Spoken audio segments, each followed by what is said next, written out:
बड़े छाले हैं उसके पाँव में, बड़े छाले हैं उसके पाँव में, लगता है वसूलों पे चला होगा। बड़े छाले हैं उसके पाँव में, लगता है वसूलों पे चला होगा। ये गुलजार साहब की लाइन है। देखो मैं बार बार एक एक कथानक की बात करता हूँ, एक कथा की बात करता हूँ, जिसमें एक आइसक्रीम वाला जो है गांव गांव घूम के आइसक्रीम बेचता था। ये 90 या 2000 के दशक के जो लोग भी हैं वो समझ सकते हैं कि मैं उस किस आइसक्रीम वाले की बात कर रहा हूँ, बर्फ़ वाले की बात कर रहा हूँ। इसको हम लोग बर्फ़ कहते थे। 5 पैसे, 3 पैसे, 10 पैसे आदि में वो बिकता था। तो मित्रों, वो एक आइसक्रीम वाला था जो गांव गांव घूम के जो है बर्फ़ बेचता था। और कुछ लफंगे टाइप के लोग हर गांव में उसे मिल जाते थे, जो उसकी आइसक्रीम को बिना पैसा दिए ज़बरदस्ती खा लेते थे। और दिन प्रतिदिन ये संख्या बढ़ती गई। शुरू में होता था कि 2-4 लोग ऐसे होते थे जो उसकी आइसक्रीम को बिना पैसा दिए ज़बरदस्ती छीन के उससे खा लिया करते थे। वो मैनेज करता था कि चलो नो प्रॉब्लम, थोड़ा सा इस घाटे को और लोगों से कवर कर लिया जाएगा। लेकिन दिन प्रतिदिन ये संख्या बढ़ती गई। 2 से 4 हुए, 4 से 10 हुए, 10 से 15, 20 हुए। और एक ऐसा समय आया कि उसकी ज़्यादातर आइसक्रीम ऐसे लोग ही छीन के खा जाया करते थे, और उसको अपने व्यवसाय में घाटा होने लगा। दिन भर की मेहनत के बाद जब वो कैलकुलेट करता था तो पता चलता था उसकी ज़्यादातर आइसक्रीम मुफ्त में छीन के खा ली गई है, और जो उसने पैसे में बेचा है तो कुल मिलाकर उसको घाटा होने लगा। एक दिन उसने क्या किया, उसको ये सूझा कि जब मेरी आइसक्रीम सब लोग छीन के खा जा रहे हैं, मतलब एक दिन यूँ कहिए कि एक दिन हल्ला बोल दिया इन छीन के खाने वालों ने उसके आइसक्रीम के डब्बे पे।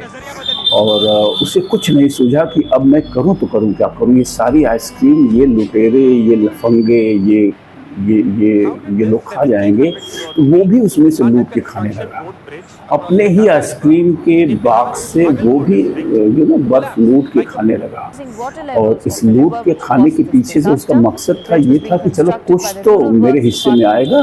वैसे तो ये सारी आइसक्रीम लोग खा जाएंगे, उससे बेहतर है कि 2-4 मैं भी खा लूँ इसमें से, ताकि कुछ तो मेरे हिस्से में आए। तो मित्रों, मेरा ये कथा कहने का जो मकसद है वो यही है कि आज जो सरकारी ख़जाना है, सरकारी ख़जाने पे हम सबका हक होता है। यानी हमारा ही पैसा वो है, हमारा ही कलेक्ट किया हुआ पैसा है। आज आप देखिए तो पेट्रोल बेच के, ठर्रा बेच के, ठर्रा मीन्स देसी शराब, जो जहर एक प्रकार का है, जो सबसे बड़ा कारण है भारतीय समाज के पतन का।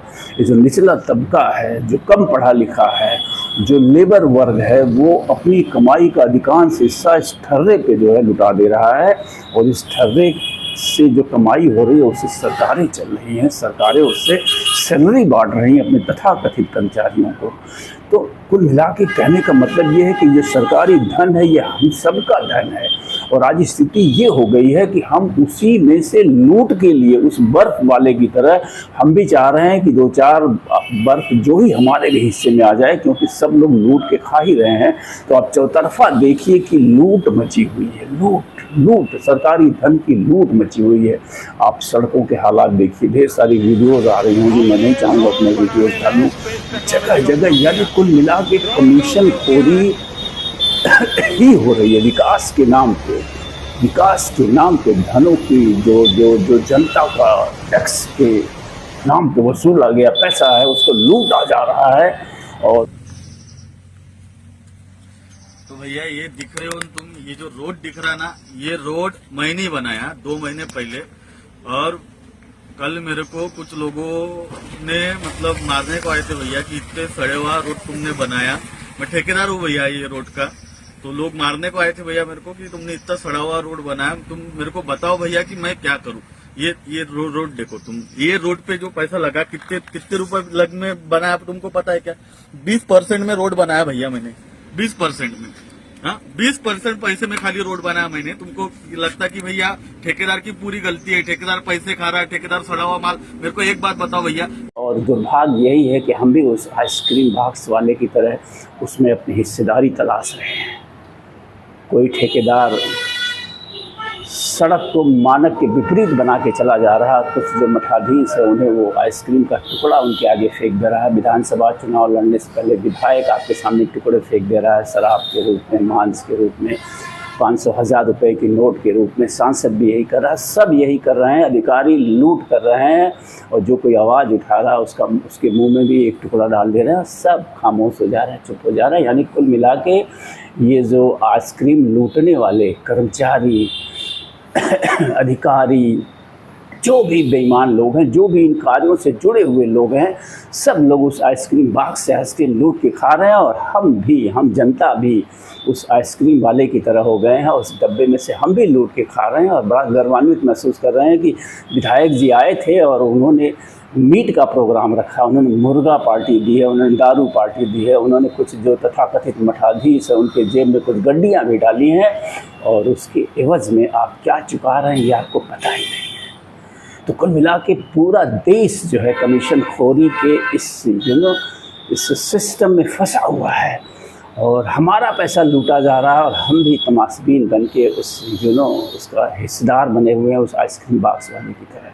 तो कुल मिला के यही कहने का तात्पर्य है कि स्थितियाँ बड़ी विपरीत हो गई हैं देश में। भ्रष्टाचार हमारी नस नस में पहुंच गया है। ये कैसे दूर होगा, ये बहुत चिंता का विषय है। तिरुपति मंदिर में देसी घी में चर्बी, माय गॉडनेस। और मैं कह रहा हूँ तिरुपति मंदिर की क्यों बात कर रहे हैं, अपने शहर की किसी मिठाई वाले की दुकान पे छापा मरवाइए और जांच करवाइए, उसका एक एक प्रोडक्ट नकली मिलेगा, उसका खोआ नकली मिलेगा, उसका पनीर नकली मिलेगा, उसका घी नकली मिलेगा। देसी घी मार्केट में जितने बिक रहे हैं सब के सब नकली ही मिलेंगे। तो कुल मिला के ऐसा प्रतीत होता है कि हमने स्वीकार कर लिया है सारी चीज़ें कि हमें कुछ असली नहीं मिलेगा। एक मिठाई वाला लोगों को नकली मिठाई खा रहा है और दवा वाला उसको नकली दवा खिला रहा है। तो ये कर्मा है, कर्मा रिटर्न्स। आपको बस समझ में नहीं आ रहा, आपको लग रहा है कि आपने व्यक्तिगत लाभ कर लिया नकली मिठाई बेच के, नकली खोआ बेच के, या नकली दवा बेच के, या फिर इलाज के नाम पे लूट के गरीबों को। तो ये कर्मा रिटर्न्स है। आप जो लूट रहे हैं आपको भी लूटना है। तो ये एक परंपरा सा बन गया इस देश में।